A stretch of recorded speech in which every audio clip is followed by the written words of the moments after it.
আমি আজকে মশার সাথে সাক্ষাৎ করছিলাম। আমি তাদেরকে জিজ্ঞাসা করলাম, তোমরা ময়লা পানিতে ডিম পাড়ো কেন?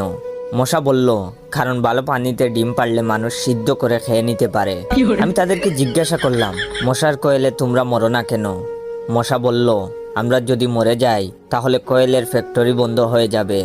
আমি আবারও তাদেরকে প্রশ্ন করলাম, তোমরা মানুষের কানের কাছে এসে জ্ঞান জ্ঞান করো কেন? মশা বলল, কারণ মানুষের পায়ের কাছে কিংবা অন্য কোথায় জ্ঞান জ্ঞান করলে মানুষ শুনতে পায় না, তাই। আমি তাদেরকে জিজ্ঞাসা করলাম, আমি শুনেছি পুরুষ মশারা নাকি রক্ত খায় না, তাহলে ওরা কি খায়? মশা বলল, পুরুষ মশারা শুধু বউয়ের বোকা খায়।